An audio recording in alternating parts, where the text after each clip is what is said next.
Hello, welcome to Undisputed Boxing, boxing news time. We haven't done one for, I think, well over a week now, so it could be quite a bit to sort of dissect and break down. I think there's a lot of confirmed reports of the Tyson Fury, Dillian Whyte purse, but I don't think there's anything official. But yeah, I'm here to break it down with Rick. Thanks again to everybody subscribing to the channel over the holidays. Really gave us a boost. Next target is 100. Please help us get to 100. So like and subscribe, leave a comment, positive or negative. It's all good. We like a bit of banter. All right, let's get into it. How are we doing, Rick? Happy New Year. Happy New Year, mate. Yeah. So I'm still COVID dodging. Don't know how, but how have you? By the way, how have you dodged COVID? You've been to 2 boxing events. I don't know how many like nights out you've had over Christmas, and you haven't had it. Yeah, lots of gatherings, lots of just don't know, and I don't feel great either. But I tested a bit over Christmas. I tested today. I've got a test tomorrow before going to work. So we'll see. I'm sure it'll get me at some point. Yeah, inevitable. Well, I had it, so I've got the antibodies now. So yeah. All right. So yeah, let's get into it. Tyson, well, unconfirmed, I should say, unconfirmed reports. Tyson Fury, Dillian Whyte, 80-20 split to the champion.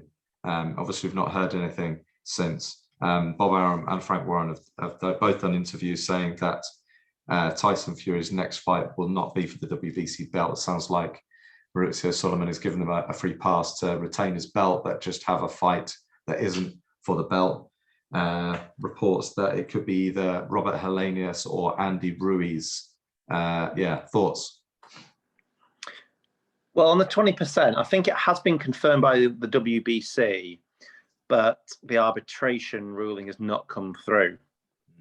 So it doesn't really help, I suppose, because even though that's what the WBC have said officially, it could get overruled. Yeah, that's my understanding anyway. It's a complicated thing.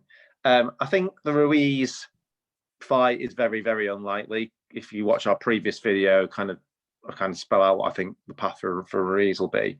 Yeah. Especially if it's not for the WBC title. Yeah. Which this wouldn't be. I know you could argue the Ring magazine would be and the lineal and all that stuff, but I also think they wouldn't go for that. I think they'd go for Helenius, who would be, a year ago I would have said, hey, that's an easy fight. But now, it's more trickier, should I say it? And a Fury who isn't on his game could land into a bit of trouble. Fury is on his game, should be fine. But I also think it will be in the UK, and therefore I think it will be, that'll have to be Helenius probably in Wales around March time. Yeah. So yeah, I mean, not a bad one to tick over. Still, I'd prefer to see the Dillian Whyte one. Yeah. Yeah, this is like one of my biggest predictions now that might get right, saying that they're not going to fight each other next.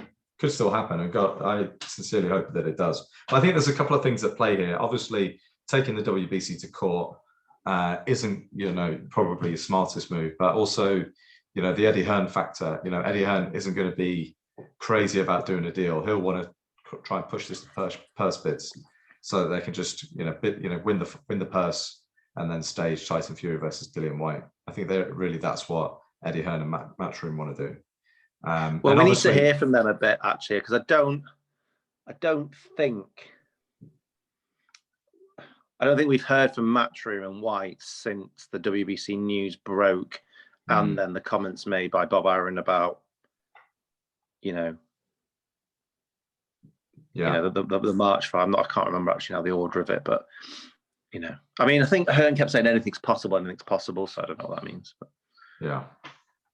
But I don't think Dillian Whyte's team are going to be accepting 20%, so I think they'll be pushing to get what they can. So it looks like this is going to be another thing that just drags on and on, which is really frustrating. Yeah. But I hope they don't push for. I mean, I hope they don't say it's 45 or nothing, because I don't think you should be getting 45. I think 20 is stingy. My view is something between 30 and 35. I think. Yeah. I think the one thing that's kind of screwing them over a little bit, and something that does keep on getting brought up, is the low purse that he took in Gibraltar against Alexander Povetkin. Yeah, I saw Hatman do something on that, and it's the theory of did he put the net earnings in? So he kept talking a lot about that Povetkin fight. He was in camp for a year because it got postponed twice.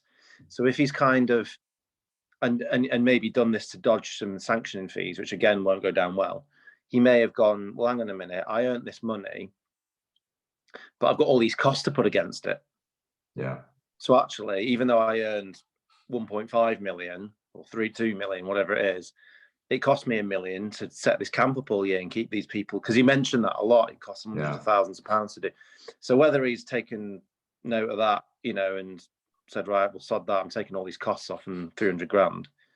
Yeah. But it's kind of backfired if that's the case, because then they've gone, all right, you pay us that or pay us whatever, but the downside of that is you're going to get 20%. I really kind of irritated me when Frank Warren kept on bringing that up, because it's almost like he was clinging on to it a little bit, and that doesn't necessarily, even if that is the case, that shouldn't really necessarily reflect their next purse. Because if we go by that ruling, then when Tyson Fury made that big comeback and said, I want to fight AJ, and AJ was the number one, had all the belts or most of the belts, and Tyson Fury's last few purses would have been a lot lower than what AJ, but he's saying it's 50-50 fight. So it kind of negates that point. But I don't know, it's just all politics, isn't it? They just play off each other. Yeah, they change their angle depending on which side they're on. I mean, they all do it, and does it as well. Yeah. But personally, I think 30 to 35, is probably about right. I hope, if Whyte pushes for 45, I think then that's stupid, But the rules say a interim champion gets 45%. Well, apparently can get 45. I think that's the problem. The WBC just leave it so open; they can just decide what they want. They're not real rules, right? That's the whole problem with this. But what I'm saying is, if they come back and if the arbitration goes, you're not having 20s too little, but 35, and he just goes, well, no, I'm not fighting, and it's just like that'd still be his biggest payday by some way. Yeah, I think if he gets to 30, 35, I think he's got to take it. Yeah, I think he's just got to take it. If you can get to 30%, take it. If you believe you can win, yeah. Well, hopefully 2022 we see that fight. Obviously, I think they're going to be holding out. They'll want the unification. They want to fight the Usyk AJ winner. So yeah, let's see. Not really that much. Not a lot of other news really. January is obviously going to be a quiet month, apart from Joseph Jr. versus Callum Johnson. Really looking forward to that fight. Spence Ugas, it looks like it's confirmed for April. Unification at welterweight. Obviously, the WBO belongs to Terence Crawford. That's a really interesting fight, that is. And Ugas is not to be overlooked in that. I think that is a really, really close fight. Errol Spence has gone through a bit of a period of inactivity. I think he's had one fight in 2 years. Some of that is obviously down to the car crash that he had. Looked okay against Danny Garcia. Ugas is coming off, beating Manny Pacquiao, a ring legend, and essentially retiring him. A lot of people thought that he beat Sean Porter. Sean Porter had a split decision loss to Errol Spence. I think it's a really, really close fight. Yeah, agree. I still side slightly to Spence, but yeah. And I always wonder, like, as time goes on, Spence and the weight. Yes, yeah, because he's enormous at the 147. I've heard that he's going to be moving up after this fight as well. I think this would be his last one. He'll unify and then go up, which would be very disappointing if he doesn't fight Terence Crawford, because Crawford's a free agent now. Just to recap something you said, one of the reasons that January is quiet, I mean, it's relatively quiet anyway normally, but the British Boxing Board of Control have banned events in the UK for January because of COVID. And I know good old Bricktop has said he won't be doing any in February either. claiming it's because, well, last time it went into February, so the likelihood of fights in February are slim. Probably means he hasn't got any decent fights to put on. Yeah, I can't think of what they'll have in the offing, to be honest. I mean, Daniel Dubois has been snubbed on the WBA thing, hasn't he? Because Manuel Char is now fighting Trevor Bryan for the WBA. I don't know if Dubois will be in line for fighting the winner of that. Joe Joyce has been a bit quiet. I don't think there's much happening with him at the moment. Anthony Yarde has obviously just had a good win against Lyndon Arthur. I think he'll be in line to fight the winner of Joe Smith Jr. versus Callum Johnson. The only other news that I sort of picked up, which I thought was quite interesting, Demetrius Andrade has been is going to be moving up to 168 as super middleweight, so he'll be aiming to be 3-weight world champion. It's got to be his year this year. He needs a big fight. I'd imagine Canelo will relinquish, because I think because he's WBA champion, you get an automatic shot at the WBO of the next weight up. So I'd imagine he'll fight for a vacant belt, which will probably be against Zach Parker. So that'll be Rick Top and Eddie Hearn negotiating again, which will be fun. Always good fun. Well, he's timed it well. I mean, I don't know when, they all love Canelo, don't they? So they won't want to relinquish him too quickly because they earn a lot of money. But it's like, depends on what he does. Whether they'll let him step up and fight but not lose the belts. That's the worry, isn't it? Yeah. It seems like there's a lot of people kind of maybe a time to have one fight at the weight before he goes in for a belt. Yeah, it just seems there's a lot of good fighters that are circling around trying to get that Canelo payday. But there's a lot of good fights that can be made between them. The Charlo brothers, Demetrius Andrade, Gennady Golovkin. Do you reckon Charlo might step up again? To get a piece of those belts. To get what?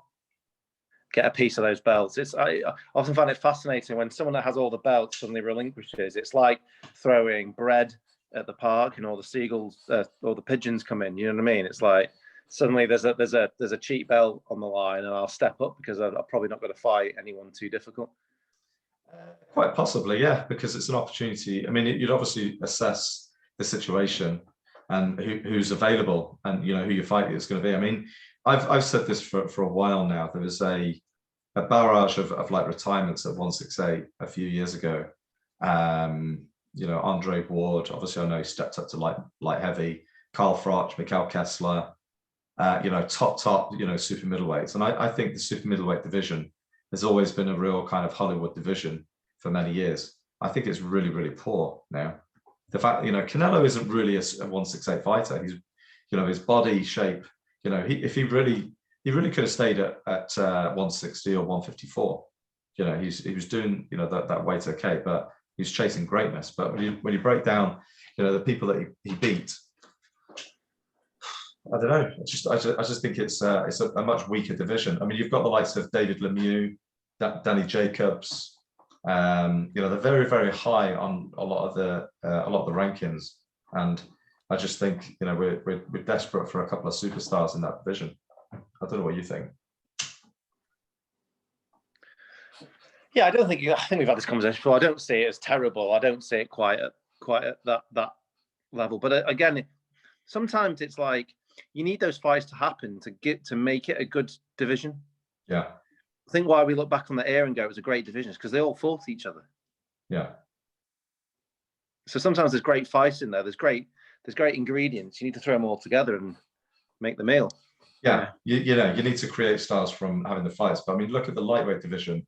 None of them are fighting each other, but that is a stacked division. You got sometimes Kings, you got Lomachenko. Yeah. Sometimes it's just there for all to see. I mean, the heavyweight division to some degree. You know what I mean? Not necessarily pound for pounds, but like there's the entertainment there, and there's but it'd be even better if they all force each other. Yeah, I agree. Who are you most looking forward to? Who are you most looking forward to seeing fight this year? Put you on the spot.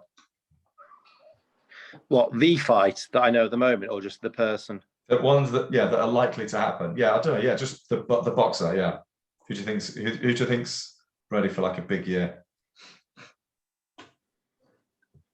Don't say Lawrence Okoli. I wasn't thinking of actually, but he would be kind of in the running a little bit. Thing is, I do lean towards Brits more because I'm quite into my British boxing. But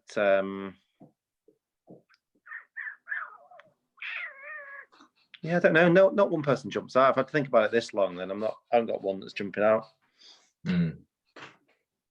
Yeah, I'm quite excited to see what Conor Benn could do this year. I think he's probably been one of our stars for 2021. Yeah. All right, well, let's wrap it up. Let's do a prediction video next week, and then we'll do a boxing news next week as well. Hopefully there'll be a bit more news coming in. Thanks everybody for listening.